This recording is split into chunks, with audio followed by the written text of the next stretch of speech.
के बारे में ट्रंप ने अभी रिसेंटली एक स्टेटमेंट दी और वो स्टेटमेंट ये है कि यूक्रेन शायद एक दिन रशियन होगा, यानी कि रशिया का पार्ट वापस यूक्रेन बन जाएगा, जबकि ये यूएस की पॉलिसी के खिलाफ बात है, क्योंकि यूएस की पॉलिसी ये है कि यूक्रेन जो है वो एक इंडिपेंडेंट स्टेट है और उसको अमेरिका सपोर्ट करता आया है। आपको पता ही है ये जब से यूक्रेन और रशिया की जंग लगी हुई है, ये सब कुछ क्यों स्टार्ट हुआ था। आज की वीडियो में आपको बताने वाला हूं कि कैसे ये सारा प्लान था 10 किंगडम्स को बनाने का, जिसका जिक्र खुदा के कलाम में भी हमें मिलता है। वो कौन सी प्रोफेसी और उसकी तरफ हम कितनी तेजी से बढ़ते चले जा रहे हैं, वो मैं आज की वीडियो में आपको बताने लगा हूं। आप पहले जरा ये क्लिप देखें।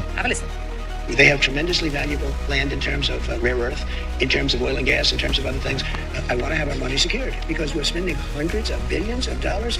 And, you know, they may make a deal, they may not make a deal. They may be Russian someday or they may not be Russian someday, but we're going to have all this money in it. And I say, I want it back. आपको एक चीज याद रखनी है कि ये 10 kingdoms बनाने के लिए, 10 बादशाहतें बनाने के लिए जो रीजन पेश कर रहे हैं वो वजह ये है कि जी जनाब हमें इकोनॉमिकली बहुत ज्यादा फायदा होगा, क्योंकि यूक्रेन के पास गैस भी है, नेचुरल गैस है उसके पास ऑयल है और तरह तरह के मिनरल्स वगैरह उनके पास हैं। तो बिजनेस करके बताया जा रहा है कि कैसे बिजनेस को, इकोनॉमी को बहुत बूस्ट मिलेगा। इस तरह से लोगों को धोखा देके सबको मर्ज करके बहुत पहले से बनाया गया ये प्लान, जिसमें 10 बादशाहतें बनाई जाएंगी। इनको बिल्कुल भी अंदाजा नहीं है कि ये क्या करने जा रहे हैं, लेकिन अगर आप गौर करें तो ट्रंप ने जब से बात की है कि he believes US will get Greenland, यानी कि ये ग्रीनलैंड को बाय करने की बात कर रहा है। और सिर्फ ग्रीनलैंड को ही बाय करने की बात नहीं की जा रही, बल्कि कनाडा के बारे में बार-बार कहा जा रहा है कि कैसे कनाडा जो है उसको 51st स्टेट बनाया जाए अमेरिका की। तो कनाडा के ऊपर भी प्रेशर डाला जा रहा है, कनाडा को भी अमेरिका का हिस्सा बनाने की बात की जा रही है, फिर यूक्रेन की बात की जा रही है और ग्रीनलैंड और आइसलैंड। और ये सब कुछ देखकर एक आम आदमी सोचेगा कि ये सब कुछ हो क्या रहा है, अमेरिका करना क्या चाह रहा है। कभी ये गाजा के ऊपर भी टेक ओवर करने की बात कर रहे हैं, तो ट्रंप चाहता क्या ट्रंप पागल हो गया? जी नहीं, ट्रंप इस प्लान के ऊपर काम कर रहा है, इस ब्लूप्रिंट के ऊपर काम कर रहा है, जो कि बहुत पुराना ब्लूप्रिंट है। एक मैप मैंने आपको पिछली वीडियो में दिखाया था,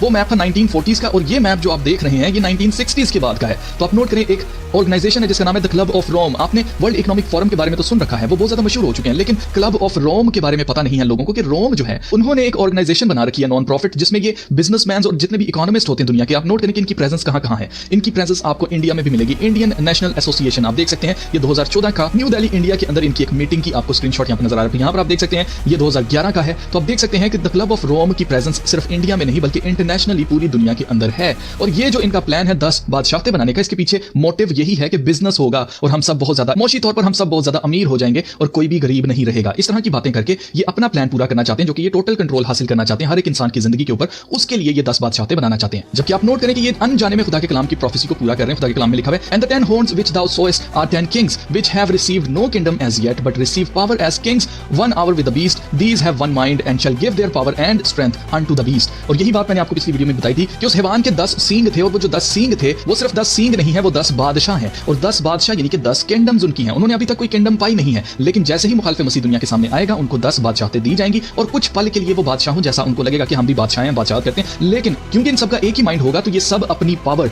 बीस्ट को दे देंगे, यानी कि मुखालिफ मसीह पूरी दुनिया के ऊपर ऐसे राज करेगा। अब आप नोट करें कि ये सब कुछ कहां से स्टार्ट हुआ था। ये सब कुछ स्टार्ट हुआ था यूक्रेन और रशिया की जंग से, उसके बाद फिर इसराइल और हमास की जंग। अगर आप गौर करें तो ये जितनी भी जंगें हो रही हैं, ये सारी की सारी जंगें सिर्फ और सिर्फ सिविलियंस के ऊपर बमबारी करने के लिए हो रही हैं। इन सब का टारगेट ले देके सिविलियंस होते हैं। आप नोट करें, Zelensky proposes to trade land with Putin. आप नोट करें कि ज़ेलेंस्की कह रहा है कि आप हमसे कुछ एरिया ले लें, कुछ लैंड ले लें और हमें कुछ लैंड आप रशिया में से दे दें, हम एक दूसरे के साथ स्वैप कर लेते हैं, लैंड को बांट लेते हैं। लेकिन आप नोट करें कि रशिया ने क्या किया, रशिया ने रिजेक्ट कर दिया swapping occupied territory with Ukraine after Zelensky suggestion. यानी कि जब से उसने सजेस्ट किया है, रशिया ने और एक बार यूक्रेन के कैपिटल कीव के ऊपर अटैक करके ये बताया कि बिल्कुल जी हमें कोई मंजूर नहीं है, हम आपके साथ लैंड बिल्कुल भी स्वैप करने वाले नहीं है, बांटने वाले नहीं है। जिसका सीधा सीधा मतलब ये है कि रशिया जो है वो भी इसी प्लान के ऊपर काम कर रहा है। अगर आप गौर करें इस मैप के ऊपर तो यहां पर आप नंबर 9 पर गौर करें, इंडिया, बांग्लादेश, श्रीलंका, फिलीपींस और मलेशिया, ये जितने भी आइलैंड्स हैं ये सब के सब मिलकर पाकिस्तान और अफगानिस्तान का कुछ एरिया आप नोट करें कहां पर है जी, ये एक किंगडम बना दी जाएगी। यानी कि नियर फ्यूचर में India, Pakistan, Afghanistan, Malaysia, Philippines, ये सारे आइलैंड्स वगैरह जो हैं ये एक किंगडम बना दी जाएगी। फिर इसी तरह से आप नोट करें कि रशिया जो है एक्सपैंड होकर यूरोप की कुछ कंट्रीज में जा रहा है। तो यूरोप की कुछ कंट्रीज का ये पहले से प्लान है। इस चीज को याद रखिएगा कि ये सिर्फ एक्टिंग हो रही है हमारे सामने कि ये आपस में एक दूसरे को पसंद नहीं करते हैं और ये डिफरेंट नेशन, जबकि ये सब मिलकर काम कर रहे हैं। आप नोट करें, यूक्रेन में भी रशियन वन डे, ये ट्रंप का कहना है।